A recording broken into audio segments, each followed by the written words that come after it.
Sumit Tutorial presents NCERT solution of class 10th exercise number 1.2 और अब हम देखने जा रहे हैं क्वेश्चन नंबर 1। इसमें बोला हुआ है prove that root 5 is irrational number. My dear students, my dear friends, आपको प्रूफ करना है root 5 is irrational number. Root 5 एक इर्रेशनल नंबर है। तो इसको प्रूफ करने के लिए सबसे पहले हम कंसिडर करेंगे let root 5 is rational number. हमने बिल्कुल अपोजिट ही कंसीडर किया है। हमने माना है कि रूट 5 क्या है, एक रैशनल नंबर है। रैशनल नंबर्स की डिफाइन आपको इनेबल करती है कि आप इसको P/Q का फॉर्म में लिख सकते हैं। किसकी फॉर्म में लिख सकते हैं? P/Q। साथ के साथ आपको पता होगा रैशनल नंबर्स में जो डिनोमिनेटर होता है वो जीरो नहीं होता। इसके अलावा आप जानते हैं कि P और Q जो होते हैं वो मोस्ट सिंप्लीफाइड फॉर्म में होते हैं। दैट मीन्स इनका जो HCF आता है वो 1 आता है। क्या आता है? 1। दैट मीन्स 1 की टेबल के अलावा कोई भी टेबल ऐसी नहीं होगी जो P और Q को डिवाइड कर पाए। ओके, इसके बाद अब आप यहाँ से P की वैल्यू निकालेंगे तो P का वैल्यू आ जाएगा root 5 into Q। Simple cross multiply दिया है, बेसिक क्रॉस मल्टीप्लाई। इसके बाद आपको P और Q नंबर्स के लिए अब इनके स्क्वायर्स फाइंड करने पड़ेंगे। क्या फाइंड करने पड़ेंगे? स्क्वायर। तो अब मैं क्या करता हूँ, square both side, square both sides.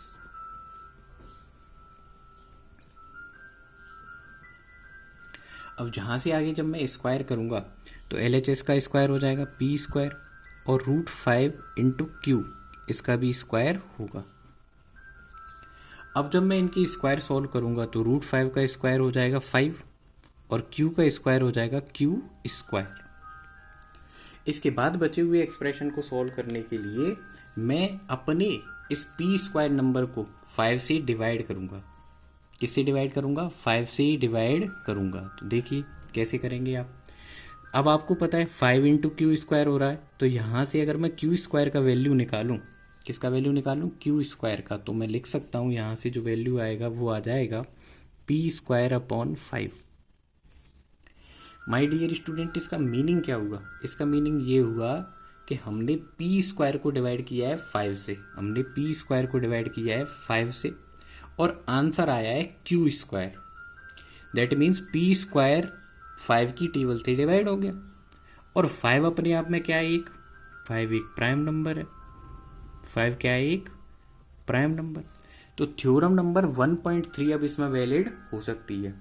किसी परफेक्ट स्क्वायर नंबर को अगर कोई प्राइम नंबर डिवाइड कर दे तो वो नंबर जिसका स्क्वायर है वह नंबर भी उसी प्राइम नंबर से क्या हो सकता है? डिवाइड हो सकता है।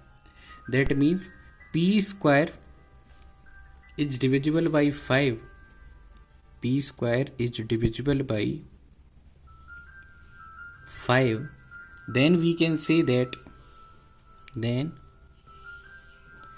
P is also divisible by 5, also divisible by 5। P भी किससे डिवाइड हो जाएगा? 5 से। ओके, P 5 से डिवाइड हो गया। अब इसके बाद आप क्या कर सकते हैं? बोलो। इसके बाद हम क्या कर सकते हैं ये हमें देखना होगा। तो देखो, अब मैंने बताया कि P स्क्वायर को 5 से डिवाइड किया तो आंसर आ गया Q स्क्वायर। लेकिन मैंने आपको ये नहीं बताया कि मैंने P को अगर मैं 5 से डिवाइड करूंगा तो आंसर क्या आएगा। तो मैंने मान लिया कि आंसर आएगा R, क्योंकि मुझे तो मालूम ही नहीं है। तो कोई न्यू नंबर आएगा, लेट से R। अब यहां से मैंने P का वैल्यू निकाला जो आ जाएगा 5 इंटू R। यहां से P का वैल्यू क्या आ जाएगा? 5 इंटू R। मुझे P स्क्वायर का वैल्यू पता है, मुझे P स्क्वायर का पहले से ही वैल्यू पता है। P स्क्वायर किसके इक्वल है? 5Q स्क्वायर के। तो मैं यहाँ से P स्क्वायर का आंसर फाइंड करने की कोशिश करता हूँ। इसे करने के लिए मैं दोनों साइड क्या करूँगा? Square, square both sides. तो जब मैंने इसको स्क्वायर किया तो माय डियर स्टूडेंट ये कैसे आ जाएगा?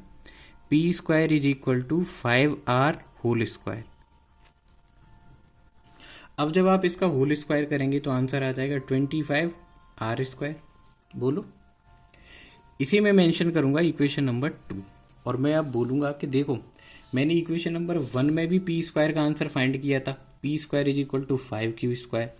इक्वेशन नंबर 2 में भी मैंने P स्क्वायर का ही आंसर फाइंड किया है। P square is equal to 25R square.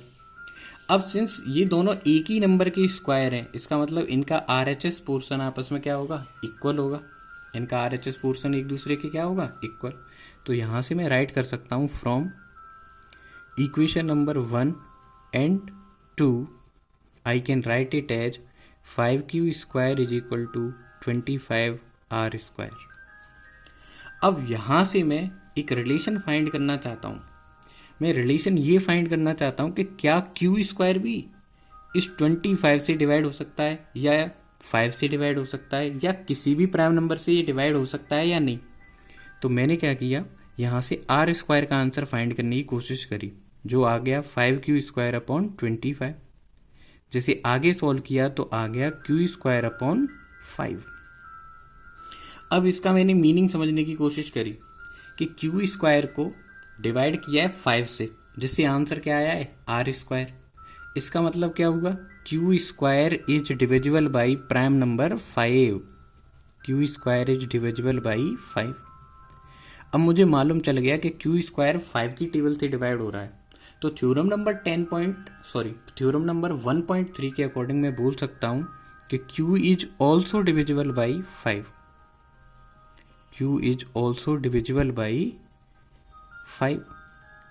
अब मैंने यहाँ तक सॉल्व करने के बाद मुझे एक चीज़ एनालाइज हुई कि इस पूरे एक्सप्रेशन में तो थोड़ी सी प्रॉब्लम है।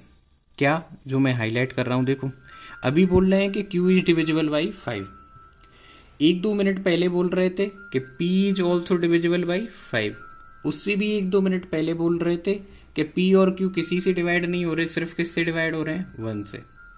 ऐसा क्यों बोल रहे थे कि p और q सिर्फ 1 से डिवाइड हो रहे हैं? क्यों? क्योंकि क्या मान रखा है कि √5 क्या है, एक रेशनल नंबर है। अब देखो, अब इनके 2-2, 3-3 स्टेटमेंट एक दूसरे को कॉन्ट्राडिक्ट कर रहे हैं। जैसे शुरुआती स्टेटमेंट में ये बोल रहे हैं कि ये सिर्फ 1 से डिवाइड हो रहे हैं, नेक्स्ट आगे सॉल्व करते जाते हैं, फिर आगे बोलते हैं कि p 5 से डिवाइड हो जाता है, फिर थोड़ी देर बाद बोलते हैं q भी 5 से डिवाइड हो जाता है। इसका मीनिंग तो ये हुआ, इक्वेशन नंबर फर्स्ट और सेकंड को सॉल्व करने के बाद लिखे हुए स्टेटमेंट से, कि p and q both are divisible by 5। Both are divisible by 5। Both are divisible by 5। ये दोनों ही किससे डिवाइड हो रहे हैं, 5 से। अब हम बोलेंगे कि देखो, भले ही दोनों 5 से डिवाइड हो रहे हैं, लेकिन हमने शुरू में जो माना है ये उससे क्या है, उससे कॉन्ट्राडिक्टरी है। तो ऐसा इसलिए हुआ है क्योंकि आपने शुरू में जो स्टेटमेंट ले रखा है वही गलत है। आपने शुरू में जो स्टेटमेंट ले रखा है, अगर वो सही होता तो p और q किससे डिवाइड होते, सिर्फ 1 से, लेकिन अभी किससे डिवाइड हो रहे हैं, 5 से। दैट मीन्स आपने जो स्टेटमेंट शुरू में लिखा था वो सही नहीं है। तो अब आप सेंटेंस कैसे फ्रेम करेंगे प्यारे बच्चों? तो आप बोर्ड पेपर में अपने में सेंटेंस फ्रेम करेंगे, this contradiction occurs due to our wrong assumption. This contradiction occurs due to our wrong assumption that we made that √5 is rational. जो कॉन्ट्राडिक्शन हुआ है वो इस स्टेटमेंट की वजह से हुआ है कि हमने ये अज्यूम कर रखा था कि √5 क्या है, एक रेशनल नंबर है। अब अगर मैं इस कॉन्ट्राडिक्शन को रिमूव करना चाहता हूं तो मुझे अपने स्टेटमेंट को करेक्ट करने की जरूरत है, और मैं फिर पूरी दुनिया को ये बोलूंगा कि √5 रेशनल नहीं है। √5 कैसा है? सो √5 is irrational number. So √5 is irrational number. इस मेथड का नाम है कॉन्ट्राडिक्शन मेथड, और इसकी मदद से हमने ये प्रूफ किया कि √5 क्या होता है, एक इर्रेशनल नंबर होता है। तो माय डियर स्टूडेंट, कोई भी प्राइम नंबर लिखा हो आपके पास, कोई भी प्राइम नंबर हो, जैसे 2 लिखा हो, 3 लिखा हो, 5 लिखा हो, 7 लिखा हो, 9 लिखा हो, और इनका स्क्वायर रूट कर रखा हो, क्या कर रखा हो, स्क्वायर रूट, सॉरी 9 इसमें नहीं आएगा, इस तरीके से। तो 2, 3, 5, 7 अगर आप इनके स्क्वायर रूट की फॉर्म लिखोगे तो वो ऑलवेज क्या होगी, एक इर्रेशनल नंबर होगी। ऐसा इसलिए क्योंकि ये नंबर परफेक्ट स्क्वायर नहीं है। इस तरीके से √5 इज ए इर्रेशनल नंबर हमने प्रूफ किया। आपको अगर कोई प्रॉब्लम आती है तो आप कमेंट सेक्शन में कमेंट कर सकते हैं। आपको एक्सप्लेनेशन पसंद आता है तो आप अपने दोस्तों के साथ इसको शेयर कर सकते हैं। Thank you for watching question number 1।